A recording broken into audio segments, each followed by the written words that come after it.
आज हम जानेंगे जैन आगम शास्त्र समवायांग सूत्र के आधार पर भिक्षु की प्रतिमा के बारे में। तो भिक्षुओं की कई प्रतिमाएं होती हैं, पर आज हम जानेंगे एक मास की भिक्षु प्रतिमा के बारे में कि एक मास की भिक्षु प्रतिमा में कैसी चर्या होती है, उस चर्या में क्या क्या होता है, इसके बारे में जानेंगे संक्षेप में। तो भिक्षा वृत्ति से गोचरी ग्रहण करने वाले साधुओं को भिक्षु कहा जाता है।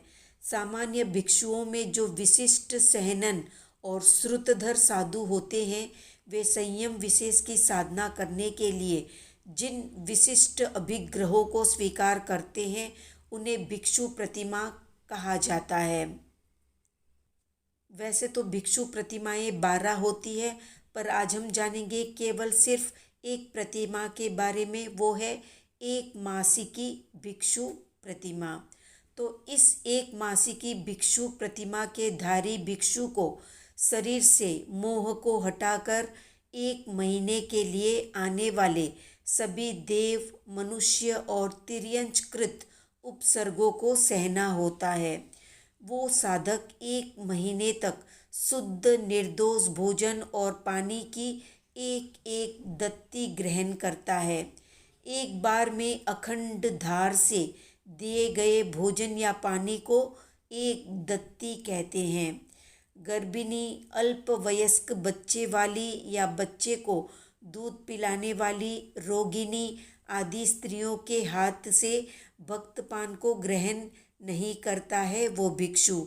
वो दिन के प्रथम भाग में ही गोचरी को निकलता है और पेड़ा, अर्ध पेड़ा आदि गोचर चर्या करके वापस आ जाता है।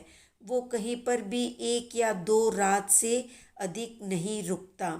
विहार करते हुए जहाँ भी सूर्य अस्त हो जाता है, वहीं पर किसी वृक्ष के नीचे या उद्यान गृह में या दुर्ग में, पर्वत पर, सम या विषम भूमि पर या पर्वत की गुफा या उपत्यका आदि जो भी समीप उपलब्ध होती है, वहीं पर ठहरकर रात्रि व्यतीत करता है।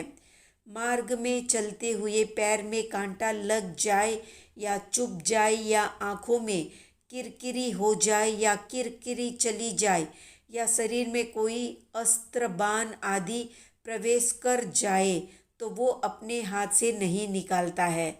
वो रात्रि में गहरी नींद नहीं सोता, किंतु बैठे बैठे ही निद्रा प्रचला द्वारा अल्पकालिक जपाई लेते हुए और आत्मचिंतन करते हुए रात्रि को व्यतीत करता है और प्रातःकाल होते ही आगे चल देता है। वो ठंडे या गर्म जल से अपने हाथ, पैर, मुख, दांत, आँख आदि शरीर के अंगों को नहीं धोता है। विहार करते हुए यदि सामने से कोई शेर, चीता, व्याघ्र आदि हिंसक प्राणी या हाथी, घोड़ा, भैंसा आदि कोई उन्मत्त प्राणी आ जाता है, तो वो एक पैर भी पीछे नहीं हटता, किंतु वहीं पर खड़ा रह जाता है। जब वे प्राणी निकल जाते हैं, तब आगे विहार करता है। वो जहाँ बैठा होता है, वहाँ यदि तेज धूप आ जाती है, तो उठकर शीतल छाया वाले स्थान में नहीं जाता। इसी प्रकार तेज ठंड वाले स्थान से उठकर गर्म स्थान पर नहीं जाता है। इस प्रकार वो आगम में उल्लिखित मर्यादा से अपनी प्रतिमा का पालन करता है।